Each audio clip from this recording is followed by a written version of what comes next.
No son ustedes los que me eligieron a mí, sino yo el que los elegí a ustedes. La vida consagrada, don de Dios a su iglesia.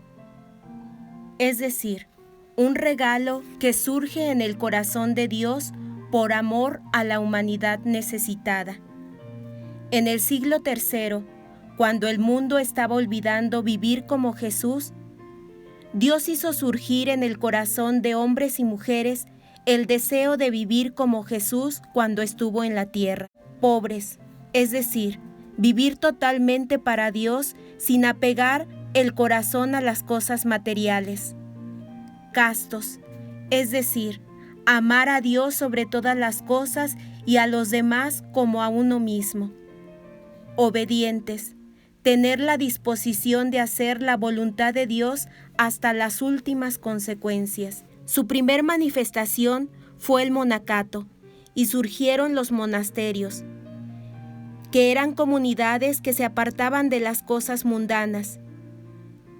De ahí el nombre de monjas y monjes.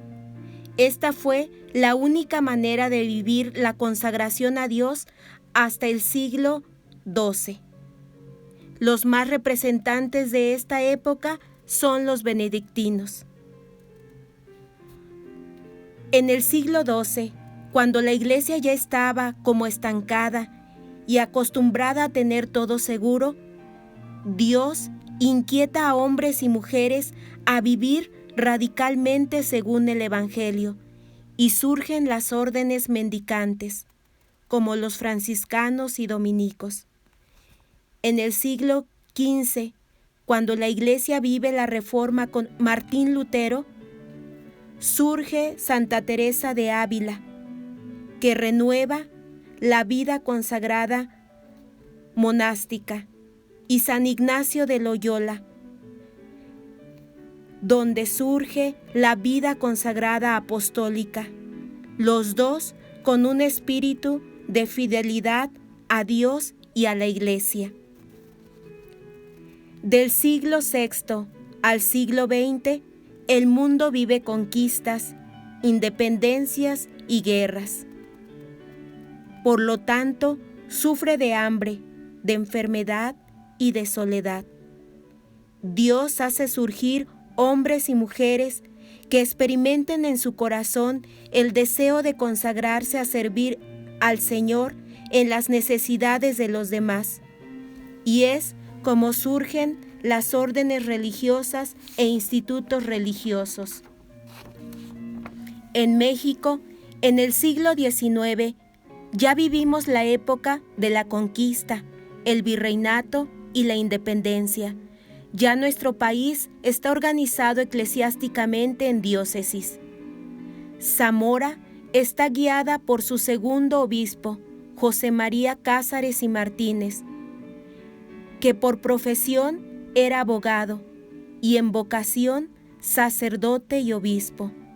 Después de recorrer por segunda vez toda su diócesis y al hacer suyas las necesidades de todos sus feligreses, especialmente los más pobres, niños, huérfanos, viudas, enfermos, campesinos, indígenas, niñas de la costa, que no sabían cómo defenderse, que no tenían quien las guiara a un mejor porvenir, tocaron las fibras más íntimas de su corazón de padre, y fue así como preguntó a Dios cómo aliviar todas estas necesidades, y surgió en su corazón, inspirado por Dios, el deseo de que existieran unas hermanas para sus pobres.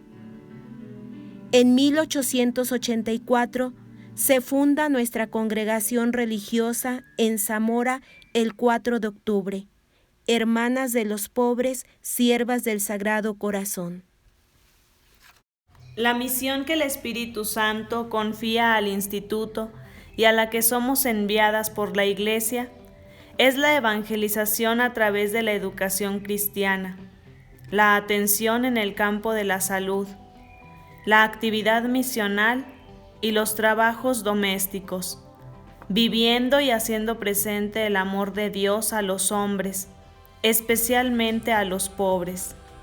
En todo buscamos el anuncio de la salvación, particularmente con el testimonio de nuestra vida consagrada. ¿Cuál es el proceso para llegar a ser una hermana de los pobres, sierva del Sagrado Corazón?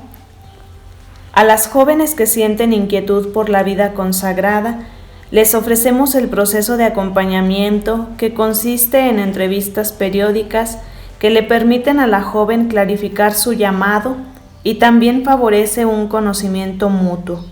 La joven conoce más al instituto y el instituto, por medio de la religiosa que la acompaña, conoce a la joven.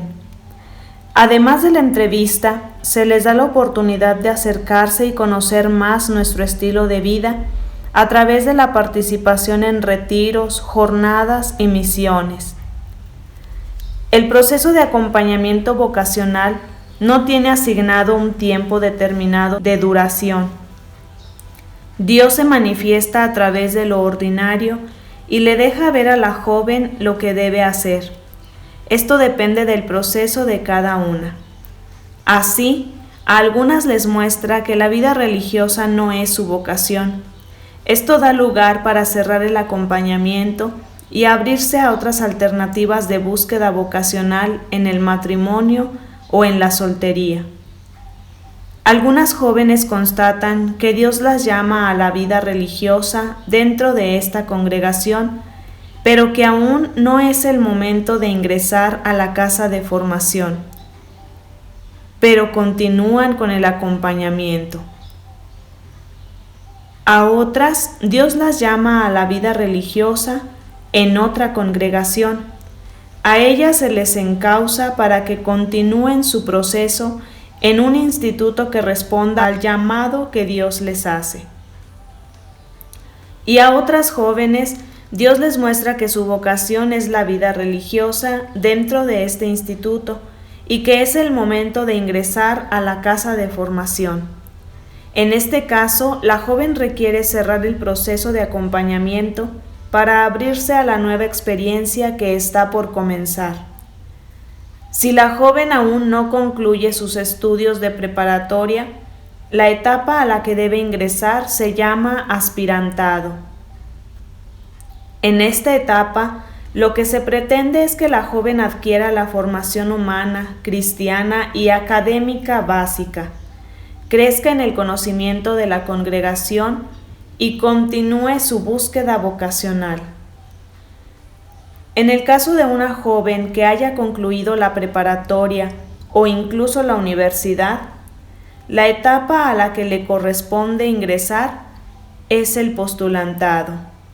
Generalmente su duración es de 1 año. En esta etapa se intensifica la formación humano-cristiana y se inicia el conocimiento y vivencia de la espiritualidad y carisma del instituto. Si Dios confirma en la joven el llamado a la vida religiosa, sigue la etapa del noviciado, en la cual la novicia fortalece de manera especial su vida espiritual, adentrándose en la intimidad con Cristo Redentor. La duración de la etapa del noviciado es de 2 años, pero puede prolongarse hasta 3. Al finalizar el noviciado, si la novicia decide hacer la profesión, la solicita a la superiora mayor, quien la admite a la profesión de votos temporales. Esta profesión marca el momento en que la novicia consagra su vida a Dios e inicia la etapa del juniorado. Durante esta etapa, la juniora avanza en su opción por Cristo y en el conocimiento más personal y profundo de Él.